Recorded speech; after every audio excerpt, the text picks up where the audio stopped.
In spite of losing one eye after his motor accident as a young man, the king likes to drive himself, very fast. He says that it helps him to feel the land, to sense intuitively what it needs.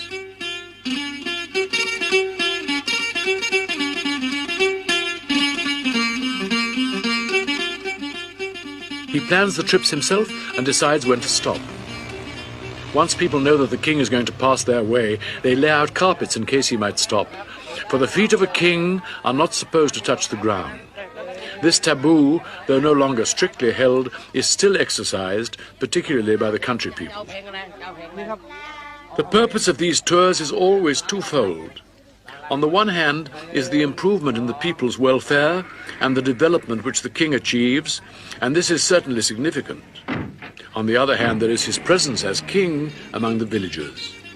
Before his visit, they may feel themselves neglected. In his presence, and after he has gone, they know that they are not. In 1 year, the king's convoy gave away to the rural poor 39,038 blankets, 30,778 towels, 31,010 monks' robes, 29,180 sweaters, 29,140 farmers' outfits, 20,340 children's outfits, 34,358 pupils' uniforms. One statistic the palace would not release was the number of lollipops given out, but it must be hundreds of thousands per year. The ladies-in-waiting act as social workers, taking extensive notes on every case so that each one can be followed up afterwards. This means typing up every night, and a lot of work when the court has returned to Bangkok. The King's Chief Information Officer coordinates them. There are a great number of administrative points to consider. For instance, if they take a child from a place like this to a hospital in Bangkok, they have to take its family as well and feed and house them.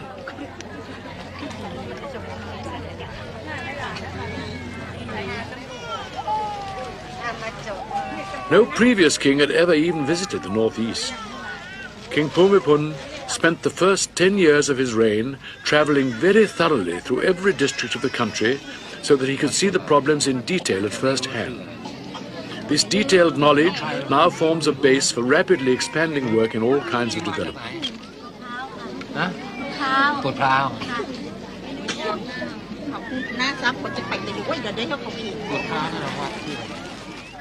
Always the encouragement, listening to their problems, helping them to help themselves.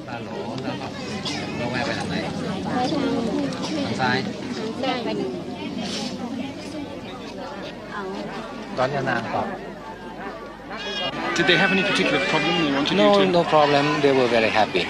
And I asked in what temple they were going, and they said the name, and I looked in the map. And there is a old temple here, and they did not remember the name. They seem to be very impressed with your geographical knowledge. Oh, because they are very happy when somebody comes and knows about their village. But you go everywhere with this map, I notice. It never, not this particular one, but yes, there is never one. A map from your hand. I try to have a map so that I know where I'm going. And they are happy when they know that the official map is, the village is on their map. Are there some occasions when people live in villages that aren't marked on your map or that have the wrong name? Well, that is what happened now. What is what happened? There's a village that has no name, and I put a name on it.